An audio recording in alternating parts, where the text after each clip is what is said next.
Welcome to Penrose Learning, where we make understanding easy. You need to start now. Don't waste time setting up trivial things. First, back up the iPhone and confirm it's running a modern iOS. Then connect to a Mac or MDM console and prepare Apple Configurator 2.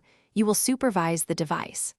Once done, enable supervision and install a temporary workaround profile so you can change system-level controls. This is necessary because iOS does not let user-level settings fully remove the notification center. Supervision, or MDM, is the only complete method. Now create the configuration profile that disables notification center gestures. In Apple Configurator 2, or your MDM, add a restrictions payload and explicitly turn off Today View, Notification Center, and Lock Screen Access. Ensure the gesture options are deselected. Deploy the profile to a supervised device only. Unsupervised devices cannot accept these system restrictions.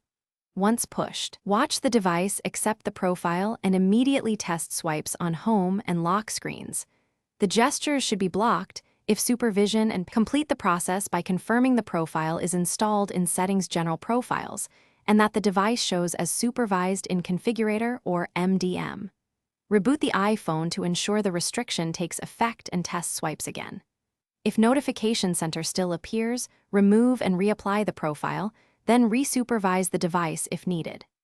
Key troubleshooting tip: if restrictions fail, the device is likely not supervised. Only a supervised/MDM managed device can fully disable Notification Center system-wide.